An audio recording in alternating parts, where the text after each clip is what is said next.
Oke, selamat pagi anak-anak ibu semuanya.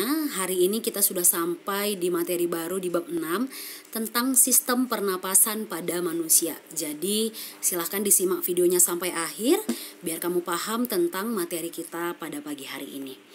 Oke, sebelum kita membahas lebih dalam materi kita, yang pertama kita harus tahu dulu tujuan pembelajaran kita. Nah, yang pertama, menjelaskan pengertian pernapasan pada manusia. Yang kedua, mengidentifikasi organ pernapasan pada manusia. Dan yang ketiga, menjelaskan mekanisme pernapasan pada manusia. Oke, yang pertama kita bahas adalah pengertian pernapasan manusia. Nah, jadi kalau dikatakan pernapasan atau bernapas itu adalah proses menghirup oksigen dan mengeluarkan karbon dioksida dan uap air. Oke, nah kemudian yang kedua, organ pernapasan pada manusia. Nah, seperti yang terlihat pada gambar, jadi organ pernapasan pada manusia itu bisa kita urutkan. Dari yang pertama itu ada rongga hidung, kemudian ada faring, yang ketiga ada laring, kemudian ada trakea, batang tenggorokan ya, kemudian ada bronkus, ini cabang trakea ya, ada bronchiolus, ini bronkus yang bercabang. Tadi ini bronkus, kemudian bercabang bronchiolus. Kemudian sebenarnya ada alveolus ya. Di sini nanti ada bulatan-bulatan kecil di ujung bronkus, itu namanya alveolus ya. Kemudian paru-paru kita terdiri ada dua jenis ya, ada paru-paru kiri dan paru-paru kanan. Nah, kemudian pleura ini adalah lapisan pembungkus paru-paru. Oke? Nah, jadi secara garis besar organ pernapasan pada manusia itu kita bisa kelompokkan menjadi 3. Ada tadi rongga hidung, ada saluran pernapasan yaitu tadi terdiri dari tenggorokan ya. Tenggorokan itu bagiannya tadi faring, laring dan trakea. Kemudian ada bronkus, bronchiolus, dan yang ketiga ada paru-paru. Oke. Nah, di sini kita akan membahas satu persatu organ pernapasan pada manusia. Yang pertama itu tadi ada rongga hidung. Nah, sebelum kita bahas ya, pertama dulu ibu buat pertanyaan ya. Nah, yang pertama itu pertanyaannya, mengapa sebaiknya bernapas menggunakan hidung bukan mulut? Oke, kenapa?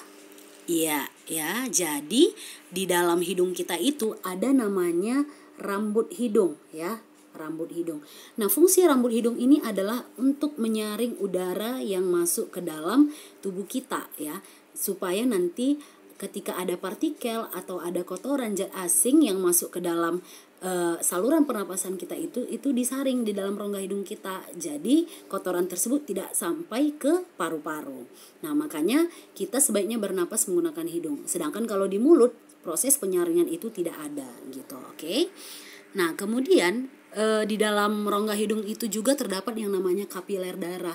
Nah, kapiler darah itu fungsinya untuk menghangatkan udara agar nanti udara yang masuk ke dalam hidung kita atau sistem pernapasan kita itu suhunya sama dengan suhu tubuh kita. Nah, kemudian ada yang namanya lendir. Nah, lendir ini berfungsi untuk menjaga kelembapan udara. Oke, nah jadi terdapat 3 perlakuan dalam rongga hidung. Yang pertama tadi ada penyaringan udara oleh rambut hidung, kemudian ada penghangatan udara oleh kapiler darah, dan yang ketiga pengatur kelembapan udara oleh selaput lendir. Oke, yang kedua ada faring atau dinamakan dengan tekak ya. Nah, bisa kita lihat, nah jadi ini yang dinamakan dengan faring. Oke, nah faring ini adalah dia terletak di daerah persimpangan antara saluran pencernaan dan pernafasan. Nah, jadi ini ada saluran pernapasan ya, ada tenggorokan. Kemudian ada saluran pencernaan. Jadi dia ada di tengah-tengah. Di sini ada nanti rongga hidung gitu. Nah, kemudian fungsinya nanti untuk menyalurkan udara pernafasan ke laring ya. Itu. Oke, yang ketiga ada namanya laring ya, laring atau pangkal tenggorokan ya. Jadi ini namanya laring. Nah, kemudian laring ini, di dalam laring ini terdapat yang namanya pita suara untuk menimbulkan suara. Jadi kalau ketika kamu bersuara, ketika kamu megang leher kami itu kan bergetar. Nah, itu karena kenapa? Nah, di dalam leher kita itu ada yang namanya pita suara. Oke. Nah, kemudian di dalam laring ini juga ada namanya katup epiglotis ya. Nah, ini juga kemarin kita bahas di sistem pencernaan juga. Ya, jadi katup epiglotis ini fungsinya untuk menutup batang tenggorokan pada saat seseorang menelan agar makanan tidak masuk ke saluran pernapasan. Nah, jadi dia fungsinya bisa membuka dan menutup. Makanya kalau kita makan, kita disarankan untuk tidak berbicara agar nanti makanan itu tidak masuk ke tenggorokan kita atau saluran pernapasan kita supaya kita tidak tersedak gitu ya. Oke. Yang selanjutnya itu ada namanya batang tenggorokan atau trakea. Oke. Nah, jadi kalau trakea ini dia bentuknya seperti cincin ini ya, trakea. Ya, terbuat dari tulang rawan, kemudian dia terdapat silia atau rambut halus. Nah, jadi fungsi silia pada trakea ini sama fungsinya kayak rambut halus yang terdapat pada hidung, yaitu untuk menyaring udara. Ya, jadi ketika ada zat asing yang lolos dari hidung yang tidak dapat disaring di hidung, nah kemudian itu di trakea ini itu akan disaring kembali, ya gitu supaya nanti tidak masuk ke paru-paru kita, gitu. Oke. Nah, selanjutnya itu ada paru-paru ya. Nah, jadi di dalam paru-paru itu ketika tadi kita bahas laring dan trakea, nah cabang trakea itu adalah bronkus. Jadi bronkus ini sudah terdapat di dalam paru-paru. Nah, bronkus yang bercabang ini membentuk bronkiolus ya. Ini bronkus, bronkiolus. Kemudian di dalam bronkiolus ini di ujung-ujungnya ini ada terdapat bola kecil ya, seperti bola-bola kecil. Nah, namanya ini adalah alveolus ya. Ini yang berbentuk seperti anggur.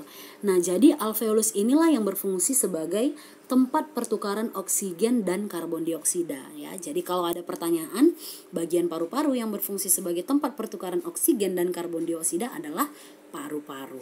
Oke? Nah, yang ketiga kita membahas tentang mekanisme pernapasan pada manusia. Nah, jadi kalau sekali kita bernapas itu kita mengalami yang namanya 2 fase, yaitu yang pertama inspirasi. Inspirasi itu ketika terjadi proses menghirup udara atau oksigen ya, proses pemasukan udara. Nah, sedangkan kalau dia ekspirasi berarti proses pengeluaran udara dari paru-paru. Oke? Nah, jadi di sini kita akan membahas bagaimana sebenarnya proses inspirasi dan ekspirasi. Nah, tapi sebelumnya kita harus tahu dulu jenis-jenis pernapasan pada manusia. Oke.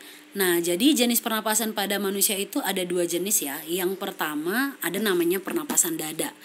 Nah, kalau nanti dia pernapasan dada, dia menggunakan otot antar tulang rusuk ya. Menggunakan otot antar tulang rusuk. Nah, jadi nanti ketika kita menarik napas, nah tulang rusuk ini akan naik atau terangkat. Sedangkan nanti kalau kita mengeluarkan napas, tulang rusuk akan menurun. Oke. Nah, yang kedua ada namanya pernapasan perut. Nah, kalau dia pernapasan perut, dia menggunakan yang namanya otot diafragma ya. Dia nanti letaknya tepat di terletak di perut dan tepatnya di bawah dada ya. Oke. Nah, jadi ketika nanti kita menarik napas pada pernapasan perut ini, perut kita akan sedikit membuncit ya. Kemudian kalau pada saat kita mengeluarkan napas, dia akan kembali ke posisi semula kayak gitu. Oke. Nah, di sini kita akan membahas mekanisme inspirasi dan ekspirasi baik pada pernapasan perut maupun pernapasan dada. Oke. Nah, jadi proses mekanisme inspirasi itu yang pertama, otot antar tulang rusuk dan diafragma berkontraksi. Artinya, kalau nanti dia pernapasan dada, berarti yang berkontraksi itu otot antar tulang rusuk. Kalau nanti dia pernapasan perut, berarti yang berkontraksi itu diafragma. Makanya kita satukan. Oke, setelah berkontraksi, rongga dada membesar. Kemudian paru-paru mengembang. Tekanan udara dalam paru-paru mengecil sehingga udara masuk ke dalam paru-paru. Oke, sedangkan kalau dia mekanisme ekspirasi yang pertama kebalikannya, otot antar tulang rusuk dan diafragma berelaksasi. Ingat, kalau dia inspirasi dia berkontraksi, kalau dia ekspirasi berelaksasi ya. Oke, kemudian lawannya rongga dada mengecil, kemudian paru-paru kita mengecil. Tekanan udara di dalam paru-paru membesar sehingga udara di dalam paru-paru itu keluar. Oke. Nah, jadi ini adalah proses inspirasi dan ekspirasi. Oke. Nah, jadi sekian pembelajaran kita hari ini, semoga bermanfaat. Apabila ada yang tidak kalian pahami, silahkan bertanya sama ibu di Google Classroom kita. Sekian dan terima kasih. Salam sehat dan tetap semangat buat anak-anak ibu semuanya.